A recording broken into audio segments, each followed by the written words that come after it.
Explosion à Bordeaux, Covid-19, précarité étudiante. Bonjour à tous et ravi de vous retrouver dans ce journal du dimanche 7 février 2021. Voici les titres de l'actualité. Une explosion survenue dans un garage automobile à Bordeaux a provoqué l'effondrement d'un immeuble voisin. Une personne est décédée des suites de la catastrophe. Les toutes dernières informations de nos journalistes dans quelques instants. C'est le troisième à être autorisé en France à partir de ce samedi. 273 millions de doses du vaccin d'AstraZeneca seront réparties sur 117 établissements, dont 7 en Outre-mer. Des étudiants qui se sentent mis de côté par l'État qui riposte avec de nouvelles annonces. C'est aussi les grandes surfaces comme le géant Leclerc ou encore Intermarché qui proposent des tickets pour l'ensemble des étudiants. Comment se sentent les étudiants? Nous recevrons dans quelques instants Yanis Musin et Margot Chauvel, deux étudiants à l'Université de Nantes. Enfin, nous partirons au Trocadéro à Paris, une page exceptionnelle découverte depuis la Tour Eiffel. Son histoire, mais aussi son actualité. Rendez-vous à la fin de ce journal depuis notre belle capitale. Une forte explosion dans un immeuble d'un quartier bordelais ce samedi matin a tué une personne et en a blessé 3 autres, dont une grièvement. Si les causes restent à cette heure inconnues, la piste accidentelle est privilégiée. Les toutes dernières informations avec ce reportage signé Rodrigue Bedin. Il est environ 8 heures du matin ce samedi 6 février lorsqu'une explosion secoue la ville de Bordeaux en Gironde, provoquant de nombreux dégâts. Entre autres, plusieurs vitrines de commerce ont été soufflées dans la ville. L'explosion d'origine accidentelle s'est produite dans un garage automobile du quartier des Chartrons. L'immeuble s'est effondré sur lui-même tandis que 2 autres ont été partiellement détruits. Un important dispositif de secours s'est rapidement déployé et le quartier a été immédiatement bouclé. Un homme de 89 ans a été grièvement blessé et transporté d'urgence à l'hôpital. Sa femme, âgée de 88 ans, a d'abord été recherchée pendant plus de 7 heures avant d'être retrouvée en milieu d'après-midi sous les décombres. Elle a été déclarée morte par la préfecture quelques minutes plus tard. Un point de regroupement a été mis en place pour accueillir 11 personnes évacuées qui seront relogées dans les jours à venir. Dans ce quartier central, les vitrines de commerce brisées ont émietté des centaines de tuiles au sol. Les premières constatations suggèrent une explosion due au gaz, mais rien n'a pour l'heure pu être confirmé, et si la piste de l'accident semble privilégiée, aucune n'est pour le moment écartée. Ce jeudi, le Premier ministre Jean Castex s'est exprimé lors de sa traditionnelle conférence de presse. Il était notamment question de faire un bilan sur la situation sanitaire en France, mais aussi d'évoquer le nouveau vaccin, celui d'AstraZeneca. Alors, que faut-il retenir? Élément de réponse avec Maïki Suplon.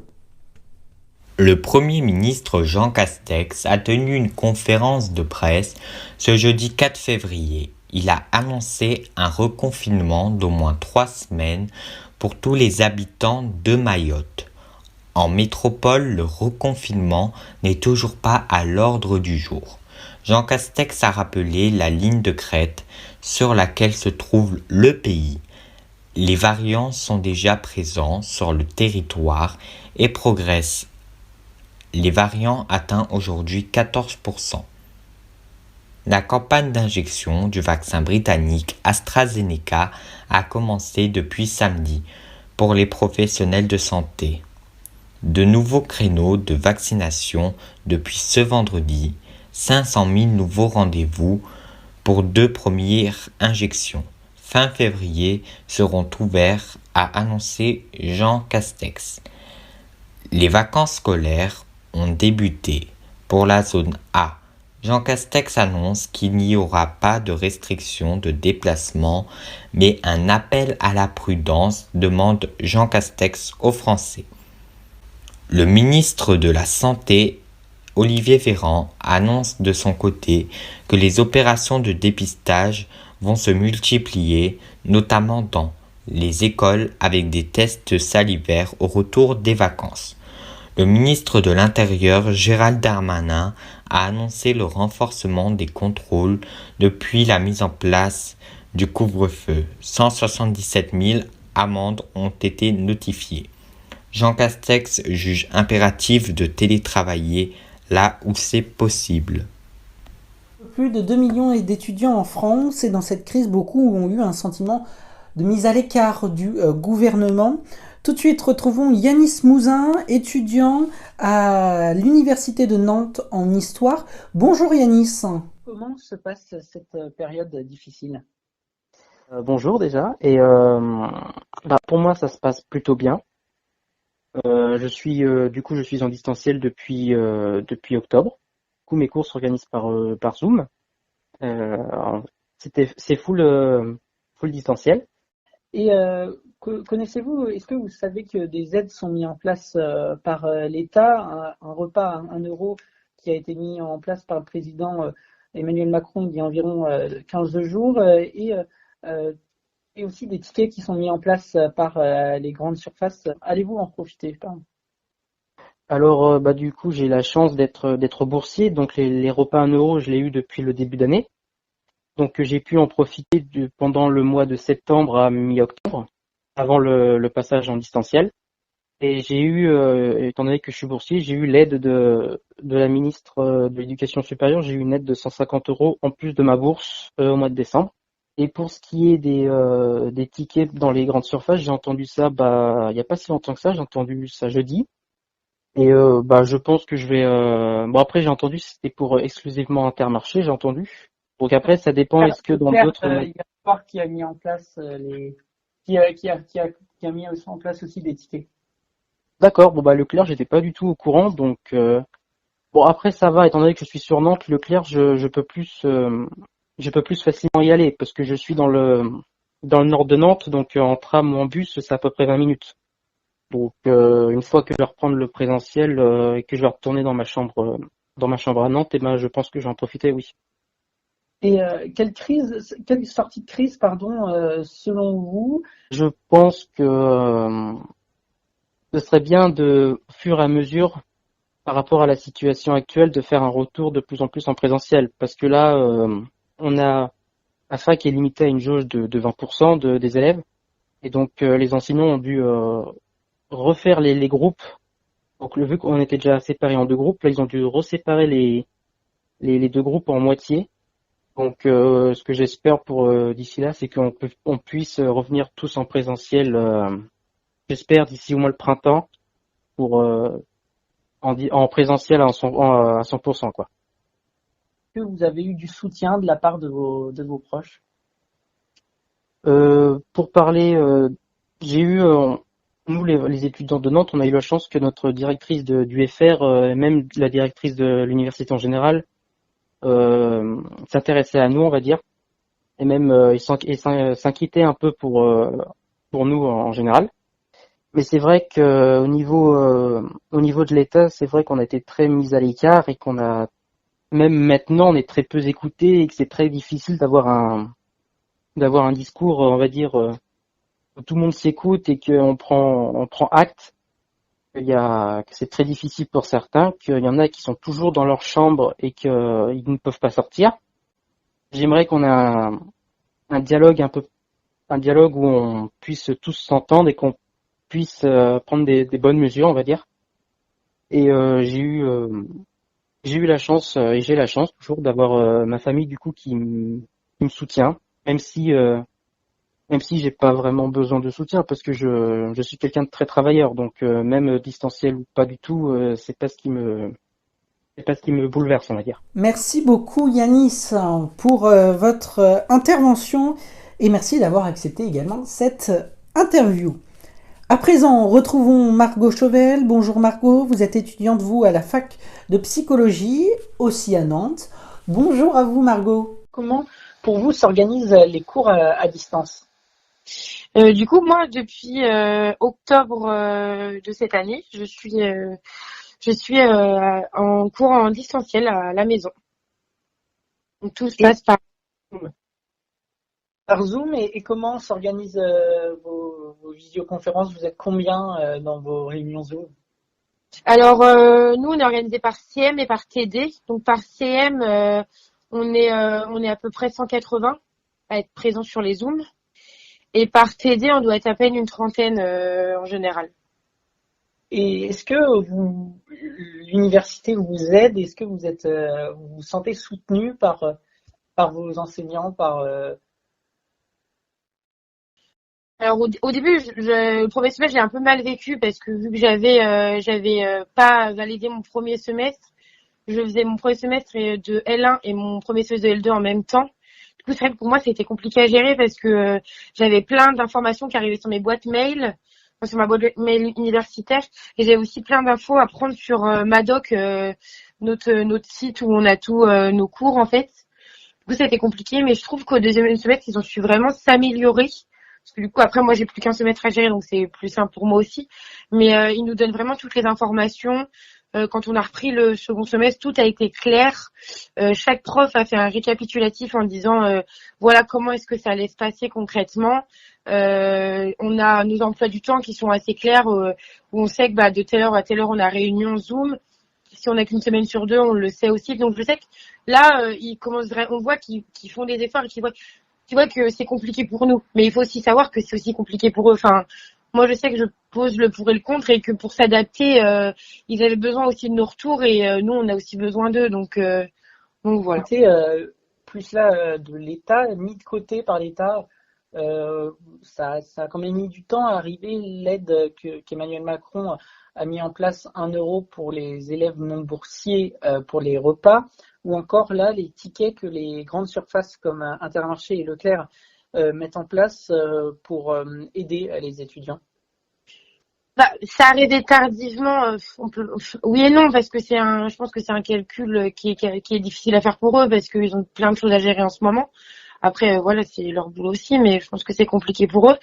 Mais on a eu une aide pendant pour les boursiers, on a eu une aide à Noël. Je sais que moi j'ai bénéficié de l'aide à Noël où j'ai eu plus de bourses. Après, c'est vrai que nous à la fac, on parle pas vraiment quand il y a des discours, on parle pas vraiment de nous. Donc concrètement, on sait jamais trop sur quel pied danser ou qu'est-ce qui va être organisé pour nous, qu'est-ce qui nous concerne pas aussi. C'est vrai que c'est un peu compliqué. Et ça, par contre, ça fait plaisir que voilà, qu'on ait pris conscience que c'est compliqué pour les étudiants, parce qu'il y en a beaucoup qui ont perdu leur travail quand même, et pour qui c'est dur de gérer plein de choses en même temps. Donc je trouve que c'est arrivé peut-être un peu tard, oui et non, mais que ça va être bénéfique toujours pour tout le monde, donc c'est une bonne chose. Vous l'avez ressenti en vous? Est-ce que vos proches vous ont aidé à surmonter cette période difficile? Des étudiants en sont même allés au suicide. Je sais que moi ça a été compliqué juste la période de Noël parce que j'ai mes partiels juste après Noël en fait. Donc du coup j'ai une phase une phase de dépression en fait, ouais on peut dire ça comme ça, dans le sens où j'ai donné des signaux d'alerte à ma famille, dans le sens où je n'allais vraiment pas bien. Et on a eu beaucoup de mails de la fac en disant que si on avait besoin de médecins, d'un suivi psychologique et tout, et du coup j'ai passé le cap d'aller voir, et du coup maintenant je me fais suivre par les médecins de l'université, par l'infirmière et une psychologue maintenant, et franchement on n'ose pas souvent passer le pas.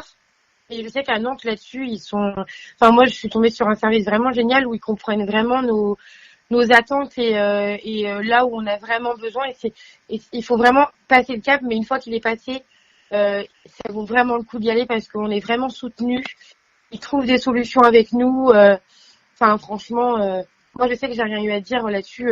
J'ai été épaulée, mais parce que j'ai aussi su demander de l'aide quand il y avait besoin, chose qui n'est pas forcément facile à faire. Moi je sais que dans mon caractère c'est comme ça, j'y arrive naturellement à exposer mes sentiments, mais c'est pas facile pour tout le monde. Je sais que j'ai un autre copain qui a fait une dépression à peu près en même temps que moi, où lui a pas vraiment demandé à l'aide, il s'est plus renfermé sur lui-même. Quelle sortie de crise selon vous, et à quand un retour au 100% présentiel? Je pense que ça va mettre beaucoup de temps à retrouver une vie normale. On va mettre beaucoup de temps à la retrouver, cette vie. Je pense qu'il faut que tout le monde mette un peu du sien et respecte. Moi, je sais que j'ai à peu près, je suis comme tout le monde, hein, j'aime voir ma famille, mes parents qui habitent à côté, je vais régulièrement les voir. Mais comme moi, je ne sors pas de chez moi et je suis confinée chez moi, concrètement, je me dis que il n'y a pas mort d'homme, c'est pas très grave, je limite l'impact des personnes que je vois. Merci beaucoup Margot. Avant de voir les prévisions météo de Pierre-Emmanuel Walter, 11 départements sont toujours placés en vigilance orange par Météo France pour des raisons de crue. À Saintes, dans les Charentes-Maritimes, la prison a notamment été évacuée. Les 92 détenus ont été transférés vers d'autres établissements. Tout de suite, voyons en vision donc de Pierre-Emmanuel Walter. Pierre-Emmanuel qui nous annonce cet après-midi que la France reste sous influence dépressionnaire et le vent qui s'oriente du nord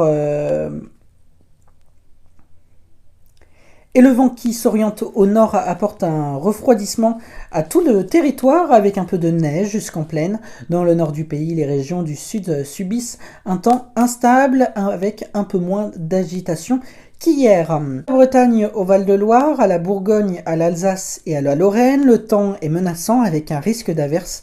En fin de soirée, des flocons remplaceront les gouttes du Morvan à la plaine d'Alsace. Et la tendance à venir pour les prochains jours, du froid sans excès avec des averses de pluie ou de giboulées de neige en plaine. Elles sont prévues entre lundi et mercredi sur la moitié nord du pays. Au sud, des températures plus élevées. Les averses se feront uniquement sous forme de pluie. Sur les plaines du sud-ouest, un temps plus sec reviendra près de la Méditerranée en deuxième partie de semaine. Les températures désormais quittons le plateau pour une page spéciale découverte depuis le Trocadéro de Paris. Et désormais, passons à la partie magazine de ce journal. Nous allons nous pencher sur la Tour Eiffel. La Tour Eiffel qui est fermée depuis plusieurs mois en raison bien sûr de la pandémie du Covid-19. D'habitude, des milliers de touristes vont sur cette Tour Eiffel et montent les 3 étages qu'elle compte. Vous la voyez juste derrière moi. Retour en images et à travers ce reportage de nos journalistes Rodrigue Bedin, Mathis Armand et Théo Tornet.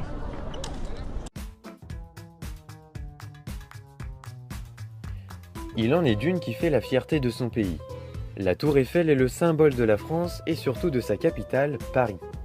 Cette tour a été imaginée par Gustave Eiffel, dont elle prendra le nom, lors de la préparation à l'exposition universelle de 1889.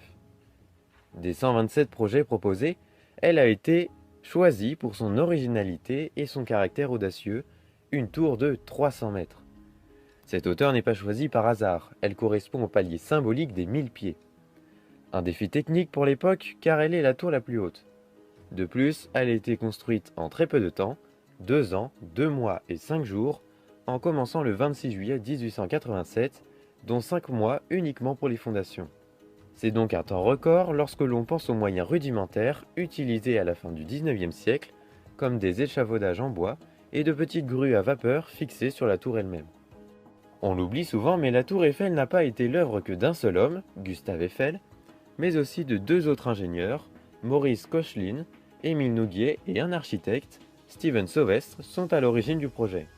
Aussi, le projet originel était bien différent de la tour célèbre que l'on connaît aujourd'hui, comme vous pouvez le voir. Loin d'être un édifice uniquement technique, il est aussi innovateur. La tour, par sa forme, a été étudiée spécifiquement pour résister au vent.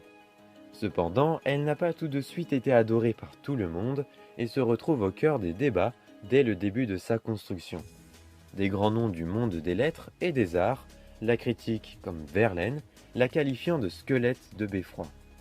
Mais à la fin de la construction, les polémiques se tuent face au succès populaire qu'elle rencontre. Au cours du XXe siècle, la tour Eiffel a été plusieurs fois en danger. Tout d'abord, dès 1903, il a été envisagé de la détruire, comme la plupart des autres monuments érigés pour l'exposition universelle sur le Champ de Mars. Et elle a été sauvée en partie par les expérimentations scientifiques qui ont été menées comme les mesures de la température atmosphérique ou de la vitesse du vent. Aussi, alors que son usage n'était quasiment que militaire, la tour Eiffel bascule dans un usage civil et émet dès 1921 des programmes radio comme des chroniques, de la musique et même un journal entre guillemets parlé. Dans les années 1930, toujours dans les antennes, elle commence à retransmettre les premiers programmes télévisés. En 1959, le 3e étage est reconstruit, permettant ces nouveaux usages, et culmine alors à plus de 20 mètres au-dessus de sa taille originelle. Une nouvelle fois, lors de la Seconde Guerre mondiale, et face à l'occupation allemande, la tour Eiffel échappe à la déconstruction envisagée. Symbole pour la France, mais surtout de victoire pour Hitler, qui se fait prendre en photo devant, tel un trophée. La seconde moitié du XXe siècle a quant à elle été marquée par l'essor du monument, qui fait rayonner la France partout dans le monde.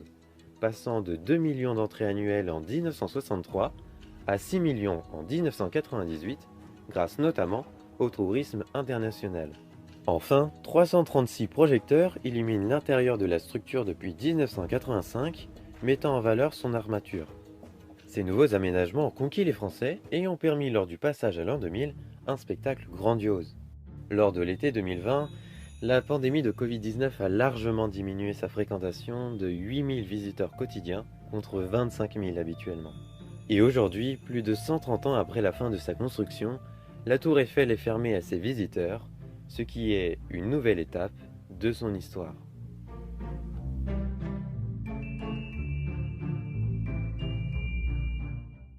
Et c'est ainsi que se termine ce journal. Merci beaucoup de l'avoir suivi. On le termine ici, au Trocadéro. Merci beaucoup à l'ensemble de la rédaction. Dans quelques instants, On Podcast, c'est à 18h sur toutes les plateformes d'écoute. Vous aurez rendez-vous avec votre nouveau podcast. Puis, dans quelques instants, la formation se poursuit sur nos réseaux sociaux AR1 Info, vous le savez désormais. Dans 15 jours, ce sera Steven Combe qui sera à cette même place pour vous présenter le journal. Moi, place aux vacances. Je vous retrouve le 27 février prochain dans l'entretien et mon invité sera Bintili Diallo, chanteuse et ancienne journaliste de TF1 et BFM TV. Je la recevrai par visioconférence. Merci de votre attention, je vous souhaite une excellente soirée et à bientôt sur AR1.